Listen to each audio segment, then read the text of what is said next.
지난 영상에서 블로그는 선택이 아닌 필수라는 말씀을 드렸습니다. 블로그를 개설하는 목적과 이를 통해 할 수 있는 것들에 대한 개념을 명확히 잡지 못하셨다면 이전 영상을 참고해보세요. 이제 우리는 돈 버는 블로그, 즉 수익형 블로그를 만들기 위해 가장 먼저 주제 선정을 할 것입니다. 블로그는 주제 선정만 잘해도 마케팅에 소요되는 시간을 상당 부분 줄일 수 있습니다. 우리는 블로그의 주제 자체가 곧 마케팅이 되게 설계할 것이기 때문입니다. 이번 영상에서는 블로그 기획 5단계인 블로그 기획하기, 타겟팅, 주제 선정, 카테고리 선정, 글쓰기의 순서로 설명드리려고 합니다. 마지막에는 주제를 명확히 잡지 못하신 개인들을 위해 수익형 블로그 운영의 가장 좋은 주제는 무엇인지도 살펴보겠습니다. 자, 그럼 시작합니다. 블로그 기획 단계에서 우리는 핵심 주제를 선정할 것입니다. 네이버 블로그의 주제는 보시는 바와 같습니다. 네이버뿐만 아니라 티스토리 블로그 등 다른 블로그들도 기본적으로 분류하는 주제는 이와 유사합니다. 블로그의 핵심 주제를 미리 선정해 놓으면 같은 내용의 글을 썼을 때 내가 선택한 핵심 주제가 다른 블로그들에 비해 상위 노출될 가능성이 커집니다. 그래서 내가 주로 다루는 주제를 미리 관리자 페이지에 설정해 놓는 것이 좋습니다. 관리자 페이지에서 내 주제를 선택하는 방법은 블로그에 로그인한 후 관리, 블로그 정보에서 내 블로그 주제를 선택하는 것입니다. 먼저 내 블로그에 로그인합니다. 프로필 영역에 보면 관리라고 있는데 이곳을 클릭합니다. 가장 처음 보이는 블로그 정보에서 중간에 내 블로그 주제라고 있습니다. 이곳에서 내가 다루고자 하는 주제를 선택하시면 됩니다. 여기서 블로그 주제를 선택할 때 가장 중요한 부분은 바로 내가 가장 잘 알고 있는 분야를 선택해야 한다는 것입니다. 혹은 내가 잘 알고 있는 상태는 아니지만 어느 정도 흥미가 있고 해당 분야에 지속적으로 노출되고 있어서 앞으로 조금만 노력하면 잘 알 수 있게 되는 분야를 선택하셔야 합니다. 주로 직업이나 취미와 관련된 분야가 되겠네요.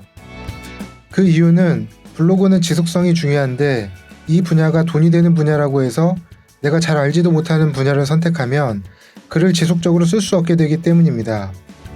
블로그에서 흔히 알려져 있는 돈 되는 분야는 대출, 보험, 게임, 여행, 다이어트, 교육 등의 분야인데요. 내가 이 분야에 대한 지식이 전혀 없는데 돈이 된다고 해서 달려들었다가는 글 쓰는 것 자체가 고통이 됩니다. 블로그는 즐기면서 이를 통해 수익과 연결시키고 그래서 좀 더 여유로운 삶을 살고자 하는 것입니다. 그런데 블로그 활동 자체가 고통이고 스트레스가 되어서야 되겠습니까? 다시 말씀드리지만 내가 좋아하고 쉽게 글을 쓸 수 있는 분야가 가장 좋은 주제 분야입니다. 블로그의 주제 선정은 곧 블로그 운영의 핵심이며 내 블로그의 운영 목적을 분명하게 해주는 것입니다. 우선적으로 내가 블로그를 통해 얻고자 하는 것이 무엇인지를 잘 생각해 보셔야 합니다.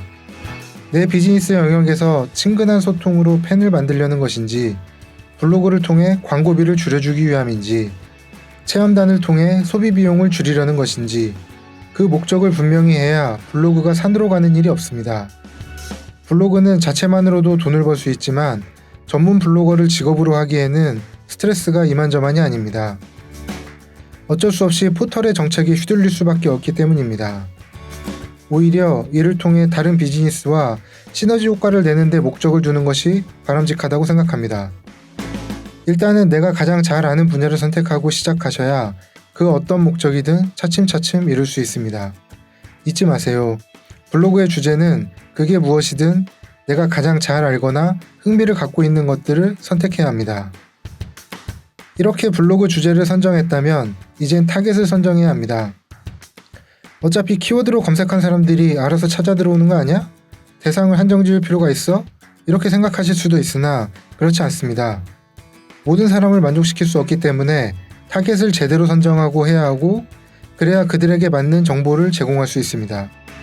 극단적인 예를 들어서 주요 타겟이 50대 남성인데 맨날 인스타 이야기나 SNS 이야기만 하고 있다면 과연 이런 게 통할까요?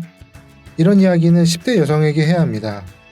타겟을 세분화해서 선정할 수도 있으나 일단 성별과 연령대 정도만 구분해 주셔도 좋습니다. 이는 내가 제공하는 콘텐츠에 관심을 가질 만한 대상이 누구인지 감으로 때려잡는 게 아니고 데이터를 통해 접근해 볼 필요가 있습니다. 그럼 그 타겟을 어디서 어떻게 찾아야 할까요?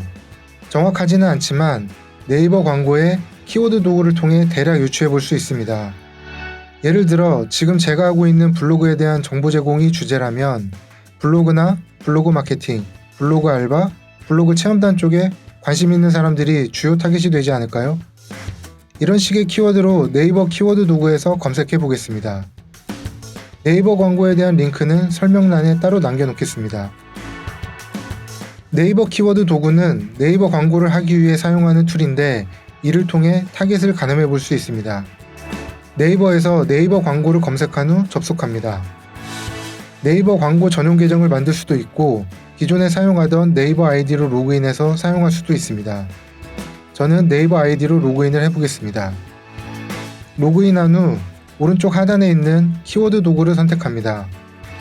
상단 메뉴에서 도구, 키워드 도구 순으로 선택하셔도 됩니다. 키워드 입력란에 키워드를 5개까지 입력할 수 있는데 블로그, 블로그 강의, 블로그 알바, 블로그 체험단이란 키워드를 넣고 검색해 보겠습니다. 이 중에 검색량이 많은 키워드를 선택해 보면 성별, 연령대, 사용하는 기기 등을 파악해 볼 수 있습니다.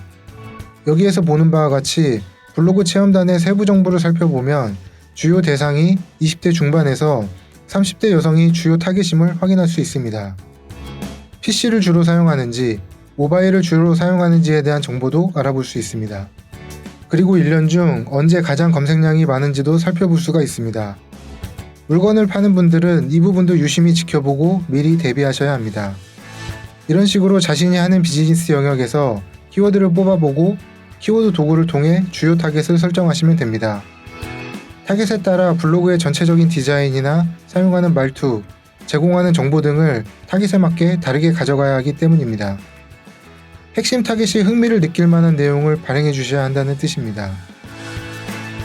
이렇게 타겟 선정까지 마쳤다면 이번엔 주제를 선정해야 합니다. 앞서 주제를 정했는데 뭘 또 정하냐? 이런 게 아니라 이는 한마디로 포지셔닝을 해야 한다는 뜻입니다. 포지셔닝이란 내가 타겟들에게 어떤 이미지로 남기를 원하는가에 대한 고민입니다.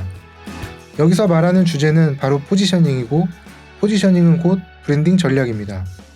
예를 들어 내가 중고차 영업사원이라고 가정을 해보겠습니다. 요즘엔 중고차 딜러에 대한 이미지가 워낙 안 좋게 언론에 비춰지다 보니까 사람들은 내가 혹시 그들에게 속거나 당하지 않을까 하여 불안해합니다. 이때 내가 블로그에 이런 글을 지속적으로 씁니다. 중고차 살 때 속지 않는 법, 중고차 살 때 반드시 체크해봐야 할 것, 이것만 알면 중고차 안심하고 살 수 있다. 중고차 매매상이 고객들에게 절대 말하지 않는 비밀. 뭐 이런 식으로 소비자들에게 정보도 제공하면서 신뢰를 쌓을 수 있는 콘텐츠를 지속적으로 제공합니다. 이런 글에는 나는 절대 그런 사람이 아니야. 난 신뢰해도 돼. 라는 의도가 숨겨져 있는 것입니다. 이후에 자신을 통해 중고차를 구매한 사람들의 후기나 인터뷰 등을 따서 포스팅하면 됩니다. 이런 글을 지속적으로 접하다 보면 어느새 사람들은 당신에게 신뢰를 갖게 되고 블로그를 통해 연락이 오게 될 것입니다. 어차피 당신이 개인적으로 아는 딜러가 없다면 누구에게 구매를 할까요? 블로그는 바로 이런 점을 노리는 것입니다. 물론 딜러는 거짓 없고 진실되고 신뢰 있는 판매를 계속하셔야 하고요. 여기서의 포지셔닝은 신뢰할 수 있는 중고차 딜러가 되겠네요. 혹은 차량에 문제가 생겨도 끝까지 책임지는 중고차 딜러, 혹은 철저한 안전점검을 마친 중고차만을 소개해주는 딜러, 뭐 이런 것도 좋을 것 같습니다. 내가 가진 특정 경험이나 지식을 활용해서 다른 블로그에서 다루지 않는 나만의 이야기를 지속적으로 담아내시기만 하면 됩니다. 이런 것들이 쌓이면 자신이 곧 브랜드가 되는 것입니다. 포지셔닝을 했다면 이번엔 카테고리를 정해줄 차례입니다. 블로그의 카테고리는 내 블로그의 성격을 한눈에 볼 수 있는 지도와도 같은 역할을 합니다. 또한 내 블로그가 추구하는 방향을 명확히 해줘서 자꾸 다른 곳으로 주제가 새나가는 것을 방지해줍니다. 책을 쓸 때 목차만 완성해도 절반은 완성한 것이라는 말 들어보셨나요? 블로그에서의 목차는 바로 카테고리입니다. 카테고리는 초반에는 3개에서 5개 정도만 설정하면 됩니다. 이후에 글의 양이 늘어나면서 하위 카테고리를 두거나 신규 카테고리를 생성하면 됩니다. 포털 사이트들은 특정 카테고리에서 전문적인 글을 많이 발행하면 그 블로거를 그 분야의 전문가로 인정하여 어느 순간부터 글을 상위에 노출시켜 줍니다. 해당 주제에서 상위 랭킹을 잡는다는 것은 마케팅에서 엄청난 효과를 발휘할 수 있습니다. 다들 그것 때문에 이렇게 열심히 블로그를 하는 것입니다. 글을 쓰다 보면 소재의 한계에 다다르게 되고 그러다 보면 1일 1포스팅 같은 강박관념에 시달려 뭐라도 해야 한다는 생각으로 다소 엉뚱한 글을 발행하는 경우가 있습니다. 카테고리를 미리 정해놓으면 이런 경우를 방지할 수 있으며 포스팅이 일관된 방향으로 흘러가게 할 수 있습니다. 그리고 1일 1포스팅은 어느 정도 시간이 지나면 그렇게까지 하지 않으셔도 됩니다. 일주일에 3번 이상이면 족합니다. 글 하나를 쓰더라도 가치 있는 글을 쓰는 게 중요합니다. 카테고리 선정 시 자신이 가장 중요하게 어필하고 싶은 카테고리를 가장 상단에 두셔야 한다는 점만 말씀드리고 카테고리 선정에 대한 내용은 마치겠습니다. 블로그의 주제부터 카테고리 선정까지 마치셨다면 이제 마지막 단계로 본격적인 포스팅을 해야 합니다. 여기서는 블로그 글 쓰는 방법을 설명드리려는 게 아닙니다. 이 부분을 설명하려면 길어지니 이 부분은 다른 영상에서 설명드리도록 하겠습니다. 여기서는 주제에 맞는 글을 쓰기 위해 제목 짓는 방법에 대해 설명드리고 영상을 마무리하려고 합니다. 여기서는 딱 2가지만 알고 계시면 됩니다. 제 곧 내, 제목이 곧 내용이다 라는 말입니다. 제목과 내용은 일관성을 유지해야 합니다. 다음은 적절한 키워드의 선정, 키워드 선정에 대한 부분도 다른 영상에서 자세히 설명드리겠습니다. 일단 여기서는 앞서 소개해드린 키워드 도구를 통해 키워드를 추출하고 추출된 핵심 키워드를 제목에 사용하셔야 된다는 점만 알고 계시면 됩니다. 블로그는 키워드로 시작해서 키워드로 끝나고 제목에 반드시 핵심 키워드가 들어가야 합니다. 핵심 키워드가 들어간 제목을 25자 내외로 짧고 간결하게 써야 한다는 점 정도만 말씀드리고 마치겠습니다. 마무리하겠습니다. 모든 비즈니스 전략이 그렇지만 블로그도 STP 전략을 통해 사전 기획을 철저히 하면 웬만한 마케팅에 들어가는 노력을 이길 수 있습니다. 대부분 이 부분을 간과하고 그냥 시작하시는데 그러다 보면 블로그의 목적이 불분명해지고 나중에는 계륵 같은 존재가 되어버립니다. 그리고 이 중에 가장 중요한 요소는 포지셔닝입니다. 내가 혹은 내 블로그가 고객들에게 어떤 이미지로 각인되기를 원하는지를 생각하고 시작하셔야 합니다. 블로그를 운영할 때 내 글을 상위에 랭크시키기 위해 주의해야 할 수많은 지식들이 필요하지만 사실 기본만 알고 즐기기만 하면 이런 것들은 나중에는 무의미해집니다. 올바른 전략과 판단을 통해 즐거운 블로그 활동을 하시기 바랍니다. 마지막으로 나는 수익형 블로그를 운영하고 싶은데 어떤 주제를 선택해 시작해야 할지 모르겠다 라고 말씀하시는 분들이 계실 겁니다. 이런 분들은 일단 20, 30대 여성 타겟 5만원 내외의 중저가 제품에 대한 상품 리뷰로 시작하시는 게 좋습니다. 일단 블로그는 무엇을 쓰든 하루라도 빨리 시작하는 게 좋습니다. 하면서 감을 잡아가며 블로그를 늘려도 됩니다. 노력과 경험은 배신하지 않습니다. 지금 당장 시작하세요. 이상 마칩니다.